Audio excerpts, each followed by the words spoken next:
Qui je suis pour juger l'autre? Hello les phénix, c'est Barbara et cette semaine, dans ce podcast, nous parlons de jugement ou plutôt j'ai envie de dire de non-jugement. Cette question de qui je suis pour juger l'autre, elle m'est venue il y a quelques semaines, on pourrait le compter en quelques mois. Elle m'est venue comme une observation de moi-même. Comme si je me regardais d'un œil extérieur et vraiment que je me disais, mais qui je suis, qui je pense être pour me permettre de juger l'autre sur qui il est, sur ses actes, sur ses choix. Qu'est-ce que j'ai de mieux, de différent, qui ferait que je pourrais me permettre de porter un jugement sur l'autre? C'est vraiment un questionnement qui m'accompagne dans mon cheminement et qui me permet d'avancer. Car oui, j'accompagne les gens dans leur propre cheminement vers la guérison des blessures, mais ce n'est pas parce que je permets aux autres de faire ce travail sur eux que j'ai oublié le travail que j'ai à faire sur moi. Parce que ce travail, il ne s'arrête pas. Ce travail, il ne s'arrête pas parce que, au fur et à mesure que vous guérissez, vous enlevez des couches à cet oignon qui devient quelque part de plus en plus petit, peut-être les couches de plus en plus fines. Les nouvelles couches que vous allez avoir au fur et à mesure à travailler vont être peut-être plus délicates, plus subtiles, potentiellement plus exigeantes aussi. Elles vont vous obliger à vous regarder en face davantage. Les premières couches sont assez douloureuses à travailler parce que vraiment, elles nous demandent beaucoup d'efforts pour sortir de nos schémas habituels, pour sortir de ce qu'on a toujours fait, pour sortir de l'ego. Et donc, c'est vraiment les premières couches sont difficiles parce qu'on va vers quelque chose que l'on ne connaît pas.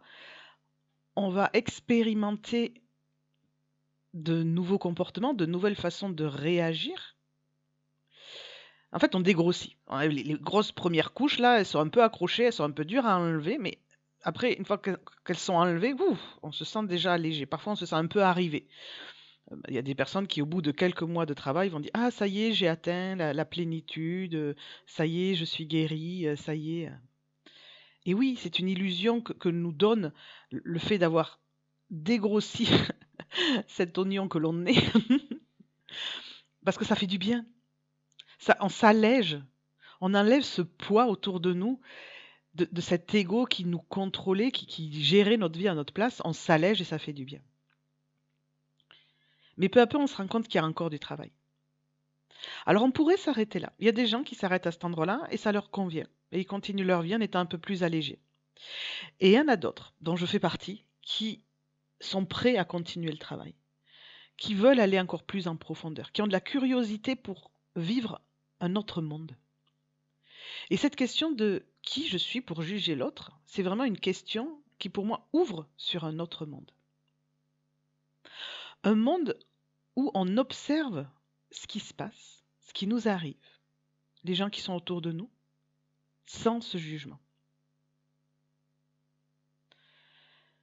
Un espace où tout devient expérience, où il n'y a plus de bien, de mal, où il n'y a plus de c'est ça qu'il fallait faire, ou ce n'est pas correct, où il aurait dû, il n'aurait pas dû. Un monde où juste chacun est libre de vivre ses expériences et j'ai envie de dire d'en tirer ses leçons. Est-ce que ça a été bon pour moi? Est-ce que j'ai vécu les émotions que je voulais vivre? Est-ce que ça m'a permis d'aller vers qui je veux être? Est-ce que ça m'aide à m'accomplir, à grandir? Ou pas? Est-ce que ça me permet de m'aimer davantage? Ou pas?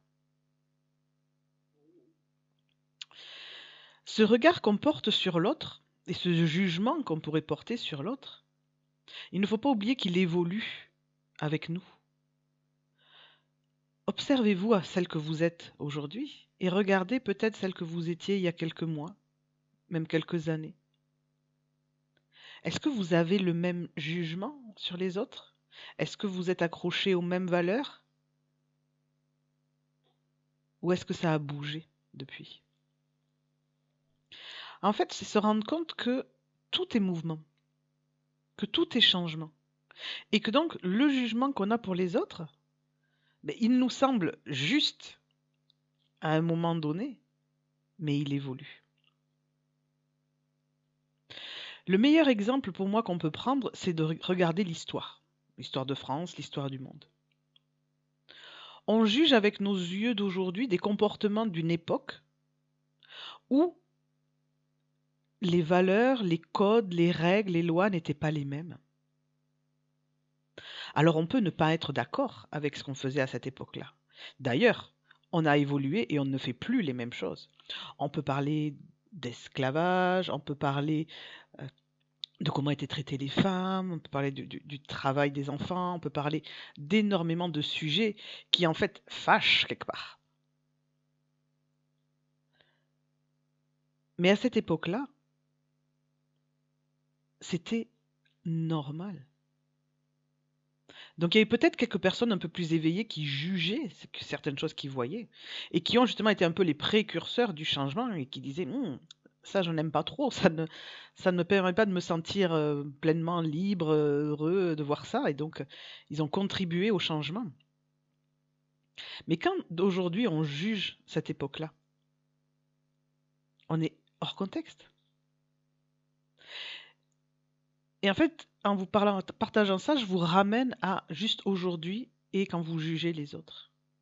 Vous jugez les autres de l'espace où vous êtes aujourd'hui. Peut-être que celle que vous serez dans 1 ou 2 ans aura évolué et n'aura pas le même jugement, ne verra pas les choses de la même façon. Donc, qui sommes-nous pour juger l'autre? C'est vraiment ça le questionnement. C'est se dire que quand je juge l'autre, c'est juste que je le regarde à travers mes valeurs, mon filtre actuel, ce que pense mon ego, qui est bien et qui est mal. Et qu'en fait, ce qu'il pense, ce qu'il croit, ça va évoluer. Ça va évoluer au fur et à mesure que je vais moi-même évoluer, que je vais apprendre, que je vais grandir, que je vais vivre mes propres expériences. Je vais peu à peu moi-même voir les choses différemment et modifier ce jugement. Essayez de chercher, est-ce que vous avez le souvenir d'avoir, dans votre passé, jugé ou critiqué quelqu'un et qu'aujourd'hui, peut-être que vous êtes à sa même place et que vous vous rendez compte, que vous comprenez pourquoi elle a agi ainsi. Ça, c'est une expérience qui arrive souvent, c'est-à-dire qu'on va se rendre compte à un moment donné qu'on agit de la même façon que ce qu'on n'a pas aimé. Imaginez par exemple une femme dont sa plus grande peur serait d'être trompée par son mari et qui, elle, se met à tromper son mari. En se voilant la face au début, oui, mais non, c'est pas pareil. Et à un moment donné, elle se rend compte qu'en fait, elle est en train de faire ce qu'elle aurait vraiment jugé et critiqué chez l'autre. Ce genre d'expérience-là, vous allez en vivre plein. Parce que c'est ce qu'on a besoin de traverser pour sortir de ce jugement, en fait. Pour se rendre compte qu'on est tous humains et qu'on va tous vivre diverses expériences dans nos vies pour nous amener à nous accepter sous toutes nos facettes et à accepter les autres sous toutes leurs facettes. Et que personne n'est mieux que l'autre. Et que ce n'est pas parce que vous avez fait des années et des années de développement personnel que votre regard sur le monde est mieux que celui des autres, que votre jugement est meilleur. C'est vraiment ce chemin-là dans lequel je suis actuellement. Et il est challengeant. Je ne vais pas vous le cacher. Il est challengeant. Il est difficile. Il demande de tout le temps revenir à soi, de tout le temps aller voir à l'intérieur de soi pourquoi je pense ça. Parce que si un seul petit bout de jugement émerge à l'intérieur de vous, c'est que ça parle d'une part de vous qui souffre à cet instant-là. Donc tout l'exercice consiste non pas à vous accrocher à ce jugement que vous avez sur l'autre, qui pourrait dire ce qu'il fait n'est pas correct, ce n'est pas une bonne personne, mais de vraiment revenir à vous et d'aller voir, waouh, si je pense ça de lui, où est-ce que ça fait mal à l'intérieur de moi? C'est quelle part qui est touchée? Et souvent, c'est une part qui veut de l'amour, qui veut du respect, qui veut de la reconnaissance, qui veut se sentir important. Je sais que ce que je vous dis là n'est pas forcément facile à réaliser. Et donc, j'ai envie de dire, la première chose à expérimenter, ça serait juste de vous observer dans ce jugement que vous avez sur les autres. Écoutez-vous, écoutez vos pensées et essayez de mettre le doigt à chaque fois que vous êtes en train de juger. Est-ce que vous jugez le niveau d'évolution des autres avec par exemple des « Ah bah c'est normal qu'ils réagissent comme ça ». Ah bah oui, forcément. On ne peut pas attendre plus de quelqu'un comme ça. Est-ce que vous jugez en fonction de ce qui est juste ou mal? Non, vraiment, on ne peut pas tolérer ce genre de choses, on ne peut pas accepter ça. Est-ce que vous jugez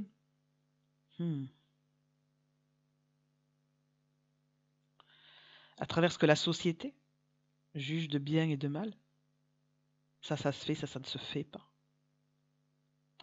Est-ce que vous jugez par la peur du regard des autres? Mais que vont dire les gens si je ne dis rien, si je ne fais rien, si je réagis comme ça? Cet endroit-là, je trouve que c'est un des endroits les plus difficiles actuellement, dans mon cheminement, mais peut-être dans le vôtre aussi. Difficile parce que aller de plus en plus profond dans les couches fait qu'on se comporte, j'ai envie de dire, de plus en plus différemment de ce que les autres font.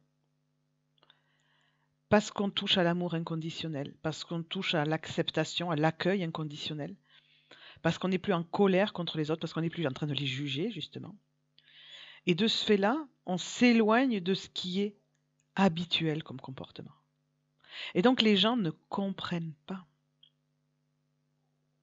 Les gens vont nous observer et vont nous juger. Mais pourquoi tu réagis ainsi? Pourquoi tu ne te défends pas? Pourquoi tu ne réponds pas? Pourquoi tu ne dis rien? C'est le fameux si quelqu'un te frappe, tends l'autre joue. Et des gens vont juger, mais pourquoi tu tends l'autre joue? Mais je tends pas l'autre joue, juste. Je vis l'expérience, j'accueille et je m'occupe de moi à l'intérieur. Et après, peut-être que je vais prendre des décisions en fonction de ce que ça m'a fait. Et non pas des décisions contre l'autre pour contrôler la situation, pour que ça se passe comme je veux. Cet endroit dont je vous parle, il est dur à atteindre. Il est long à atteindre. Et peut-être que tout le monde n'a pas envie d'arriver à cet endroit-là.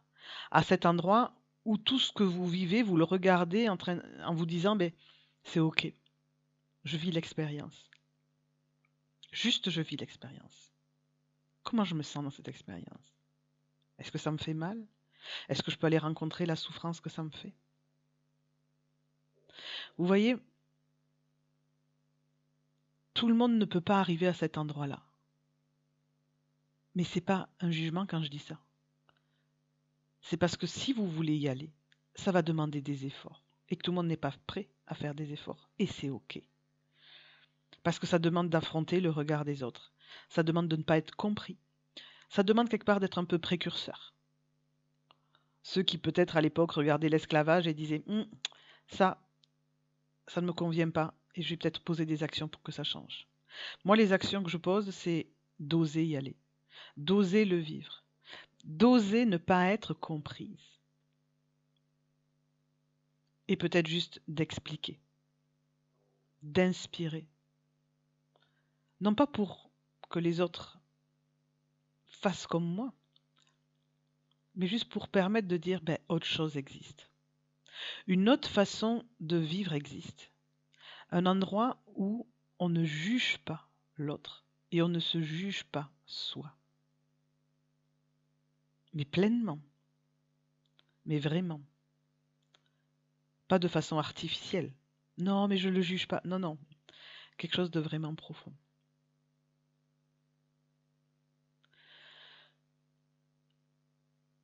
C'est des couches à enlever.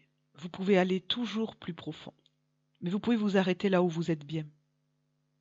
Il n'y a pas d'obligation à aller aussi profond. Certains d'entre nous sont, j'ai envie de dire, appelés par leur chemin de vie à aller dans cette profondeur. Parce que c'est nécessaire pour justement guider les autres. C'est nécessaire pour... Et là, en moi, il y a une part qui dit, c'est pas un peu orgueilleux ce que tu dis? Ben peut-être. Peut-être que je m'observerai dans quelques temps et je dirai, ouh, c'était peut-être un peu orgueilleux à cet endroit-là. Mais je suis quand même convaincue que on a tous des missions différentes et que pour certains, la mission, c'est de vivre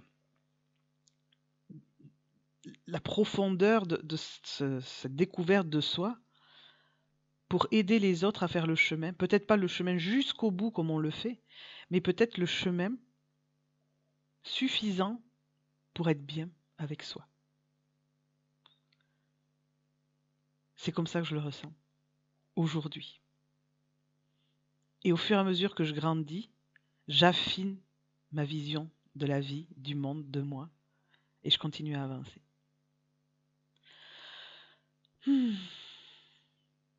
Voilà, je pense que je vais m'arrêter là pour ce podcast